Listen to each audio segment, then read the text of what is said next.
আসিফ নজরুল স্যারকে বলবো আপনি পদত্যাগ করুন। আপনি প্রবাসী কল্যাণ মন্ত্রণালয় থেকে পদত্যাগ করুন।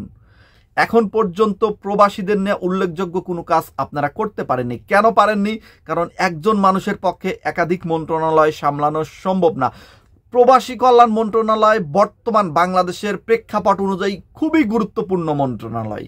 এটা নিয়ে আপনারা হেলাফেলা শুরু করছেন, ফাজলামি শুরু করছেন। আপনারা এক একজন 3-4টা করে মন্ত্রণালয় নিয়ে সেই মন্ত্রণালয়গুলো নিয়ে সবসময় পড়ে থাকবেন, আর প্রবাসী মন্ত্রণালয়কে ফোর্থ সাবজেক্ট বানিয়ে রাখবেন। প্রবাসী মন্ত্রণালয় কি ফোর্থ সাবজেক্ট? প্রবাসী মন্ত্রণালয় গুরুত্ব কতটুকু এটা আপনি জানেন? এই একটি মাত্র মন্ত্রণালয়, যে মন্ত্রণালয় বাংলাদেশের শুধু আইন অনুযায়ী চলে না। এখানে চলতে হলে, এখানে কাজ করতে হলে বহির্বিশ্বের আইন মেনে কাজ করতে হয়। প্রবাসী মন্ত্রণালয়ে কাজ করা কি মুখের কথা? একজন মানুষ 3-4টা দায়িত্ব মন্ত্রণালয়ে নেবেন, তারপর আবার প্রবাসী মন্ত্রণালয় ঘাড়ের উপর চাপিয়ে নেবেন, আর সময় দিতে পারবেন না। 1 মাস 2 মাস পর পর একটা করে মিটিং করবেন, তাও অন্যের কথার উপর নির্ভর করে। গতকালকে আসিফ নজরুল স্যার মিটিং করেছে যে পাসপোর্ট দেওয়া হবে, পাসপোর্ট রিনিউ করা হবে। কেন 4 মাস পরে কেন এই মিটিংটা করতে হবে? 4 মাসে আপনারা কি করেছেন? আমাদের রেমিটেন্স যোদ্ধাদের যদি আপনারা সর্বোচ্চ সুযোগ সুবিধা না দিতে পারেন, তাদের পাসপোর্ট জনিত সমস্যায় যদি সমাধান না করতে পারেন, তাহলে প্রবাসী মন্ত্রণালয়ের দায়িত্ব আপনি আছেন কেন? আমি এটা বুঝি না। আপনি আল্লাহর রাস্তে দয়া করে প্রবাসী মন্ত্রণালয়ের দায়িত্ব ছেড়ে দিন এবং অন্য কাউরে হাতে দিন। এখানে নতুন একজনকে নিয়োগ দিন।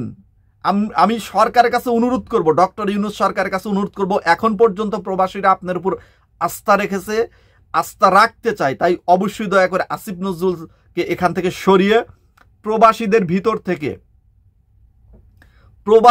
ভিতর থেকে যে কোনো একজনকে নিয়োগ করুন প্রবাসী মন্ত্রণালয়ের জন্য। প্রবাসীদের ভিতর অনেকে আছে, যোগ্য ব্যক্তিরা আছে। পিনাকি ভট্টাচার্য, সাংবাদিক ইলিয়াস থেকে শুরু করে, সাংবাদিক কনেক সারোয়ার থেকে শুরু করে আরও এরকম অনেক আছে প্রবাসীদের ভিতরে, যারা দেশের জন্য কাজ করবে, যারা প্রবাসীদের সম্পর্কে প্রপারলি ধারণা রাখে।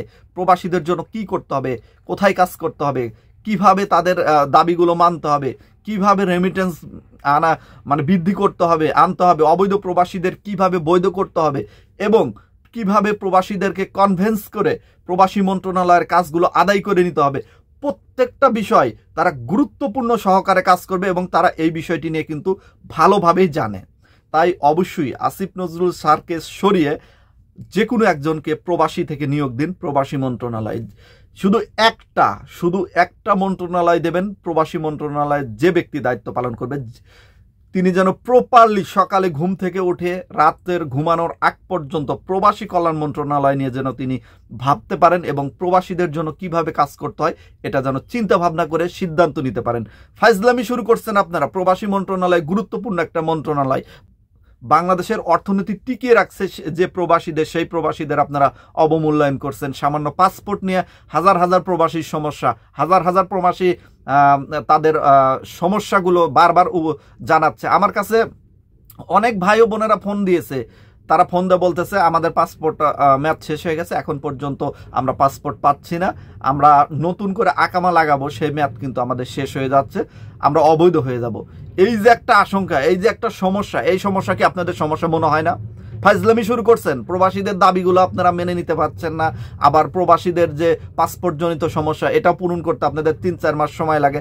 আর আরেকটি বিষয় গুরুত্বপূর্ণ, সেটা হচ্ছে প্রত্যেকটা দূতাবাসে, সেটা হোক সৌদি আরব দূতাবাস, মালয়েশিয়া দূতাবাস, দুবাই, কুয়েত বা ইউরোপের যে কোনো দূতাবাসে এই আগের যে আওয়ামী লীগের চামচাগুলো, এইগুলোই কেন এখনো বলবদ্ধ আছে?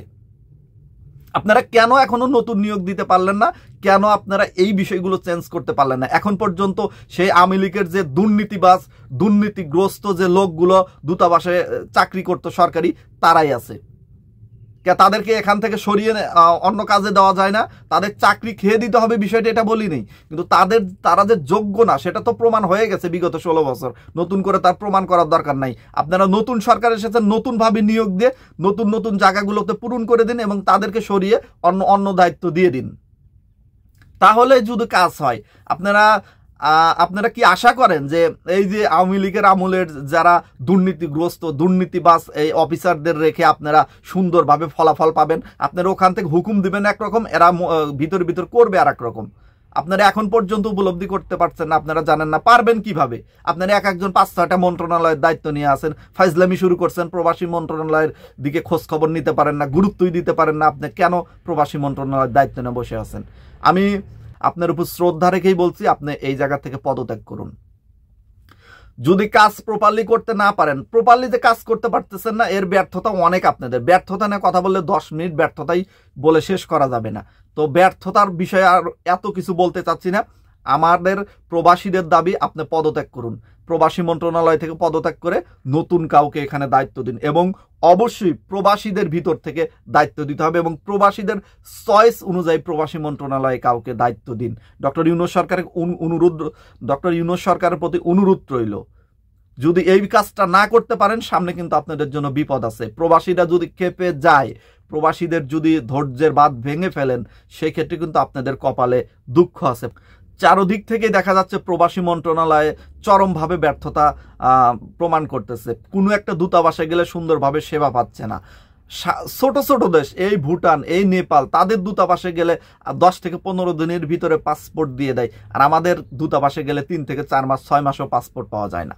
একজন প্রবাসী দিনরাত অক্লান্ত পরিশ্রম করে সেই দূতাবাসে যায় একদিন ছুটি নিয়ে, অথচ সেখানে গিয়ে ব্যর্থ হয়ে খালি হাতে ফিরে আসতে হয়। এর চাইতে দুঃখজনক, এর চাইতে খারাপ কোনো কাজ আর হয় না। আপনারা প্রবাসীদেরকে মূল্যায়ন করতে পারছেন না। আপনারা প্রবাসীদের খাচ্ছেন, প্রবাসীদের পড়ছেন, প্রবাসীদের টাকায় আপনাদের বেতন হচ্ছে, অথচ সেই প্রবাসীদের সুযোগ সুবিধা এবং সেবা দিতে আপনারা আগ্রহ দেখাচ্ছেন না। একটা বিষয় চিন্তা করুন প্রবাসী ভাই ও বোনেরা, আপনারা যে প্রবাসে কাজ করেন, এই যে রেমিটেন্সের টাকাতেই কিন্তু এই যে দূতাবাসগুলো চলতেছে, এই দূতাবাসগুলো কিন্তু রেমিটেন্সের টাকায় চলে। সরকার যে টাকা দেয়, সরকারিভাবে যে বেতনগুলো দেয়, সেগুলো তার সরকার কামাই করে দেয় না। সরকার প্রবাসীদের থেকে নিয়েই প্রবাসী মন্ত্রণালয়ের দায়িত্বে যারা আছেন তাদেরকে বেতন দেয়। তাহলে আমাদের বেতনভুক্ত কর্মচারী, আমাদের কর্মচারী, প্রিয় প্রবাসী ভাই বোনেরা, আপনারা যখন কোনো দূতাবাসে যাবেন, মনে করবেন এটা আমাদের কর্মচারী। তাদেরকে শিক্ষিত অফিসার, যার কারণে আমরা তাদেরকে স্যার বলে সম্মান দেই। অবশ্যই তাদেরকেও আমাদের প্রতি ভালোবাসা দেখাতে হবে যে আমরা তাদের কাজ করার জন্য এখানে নিয়োগ পেয়েছি। তাদের যদি কাজ না করি, তাহলে আমাদের এখানে চাকরিও নেই, আমাদের এখানে বেতনও নেই। এই দায়িত্ব, এই কমন সেন্স যদি ভিতরে যদি না আসে দূতাবাসগুলো কর্মীদের ভিতরে, আমরা ভবিষ্যতে দূতাবাসের কর্মীদের বিরুদ্ধে আন্দোলন করতে বাধ্য হবে। প্রিয় প্রবাসী ভাই ও বোনেরা, আপনারা নিজ নিজ জায়গা থেকে সোচ্চার হন। আর আসিফ নজরুল স্যারকে বলবো, আপনি স্ব ইচ্ছায় পদত্যাগ করে প্রবাসী কল্যাণ মন্ত্রণালয়ের দায়িত্ব অন্য কারো হাতে তুলে দেন, না হলে ভবিষ্যতে আপনার জন্য খারাপ কিছুই রয়েছে যদি প্রবাসীরা খেপে যায়। আজকের মতো বিদায়, সবাই ভালো থাকবেন, আল্লাহ হাফেজ।